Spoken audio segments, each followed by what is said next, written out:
Hello Internet, this is Scott with Scott's Garage, and today I will be diagnosing a check engine soon light on my 2000 GMC Sierra 1500. This is the 4.8 liter Vortec engine. Now I noticed that this morning the check engine soon light came on. Also the engine was running very rough and just there's a smell to the exhaust. Something is not quite right. To make the diagnosis, I'll be using my mini OBDii reader. This is a Wi-Fi one, and I'll show you how to do that in just a second. Let me show you though the light. Okay, you can see it there. Check engine soon light right there. And what we do now is plug in the OBDii reader. On this particular vehicle, it's on the left side, right above the parking brake, and it has to go in upside down. This plugs in, it turns blue. You can see the light turning on. Okay, the next thing we need to do is I need to go in my settings on my phone. Since it's a Wi-Fi OBDii reader, hit Wi-Fi. You can see the OBDii setting. Okay, so it is now connected to OBDii. Then I'm going to go to an app. I have several apps for this, but the one I prefer the most is Dash Command. Okay, it's already connected to my pickup, and hit Diagnostics. Okay, so we have 3 stored codes found, 1 pending code. So we'll click there. Okay, we have a PO138. We have an oxygen sensor circuit, high voltage, bank 1 sensor 2, PO300 engine code misfire detected, and a CO2 detection. I can tell you right now what these are. The PO138 is the same thing as this, that it's an oxygen sensor that's bad. So, and the PO300 means an engine misfire detected. So that's the problem. That's why I'm smelling what I'm smelling, and the engine is running roughly. So I'll have to change out the sensor 2.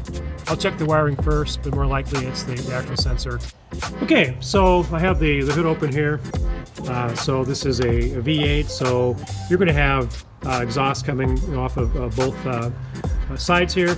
And so we would basically have bank 1 sensor 2. Bank 1 is, as you're facing the vehicle, would be the driver's side, which actually is the left side of the vehicle, and bank 2 is the passenger side.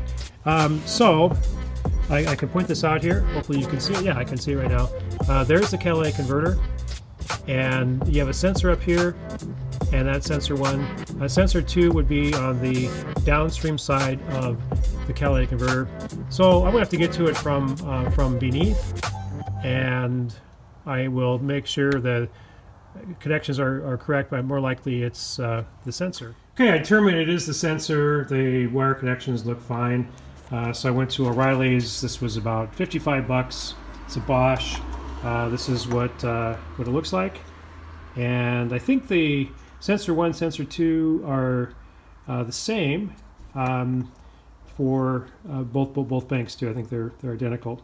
But anyway, I will crawl underneath and get the right size here, and take the old one out and put the new one in. Okay, I'm underneath the vehicle, right underneath the driver's side door. So you can see the exhaust. See, this is the catalytic converter. So the engine is towards my finger. So moving back, catalytic converter. So there's an upstream sensor up here. Here's the downstream sensor, which is sensor 2. So we'll be taking this off. It's really easy to get to. I don't have the correct metric wrench for this, but a 7/8 standard fits really well. I'm going to use that. Now, here's the electrical. You can see it right here.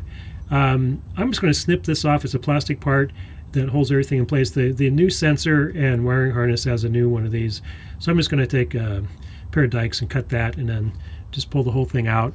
It has a retention clip right there, and it's really easy to get this off. You push down here. I kind of need 2 hands to do it, but you push down here, and then it will release, and then this will pull out. There it is.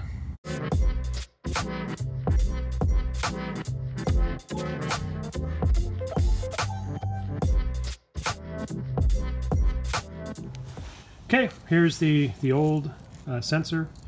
It's really clogged, full of carbon, which isn't good. If you don't replace these soon enough, it can clog up your catalytic converter and they're going to have some major problems. So here's the new one. There's a cap on it to keep the tip clean.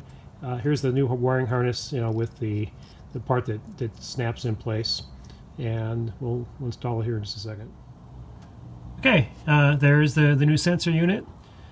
I connected the wiring last. You first put the sensor unit in, be very careful not to cross the threads, get it in, tighten it up, and then you hook up the wiring harness and you clip the new harness in place. If I can see a picture of that, but you really can't, but you have to trust me, just put it where the old one was at.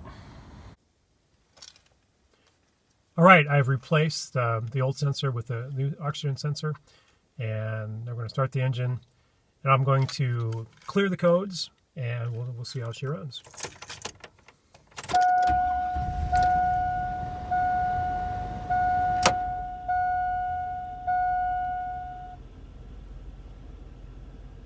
Okay, you notice that the service engine soon light is still on.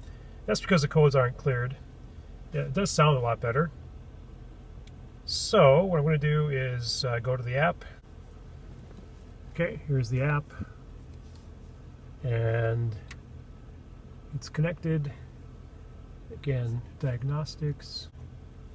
Okay, there is everything. I'm just going to clear the codes. Yes.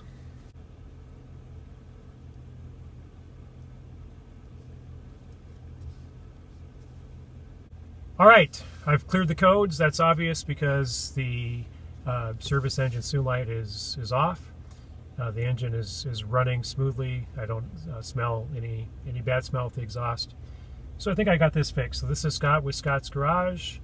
If you like the video, please hit like. One little like makes all the difference in the world. Have a great day.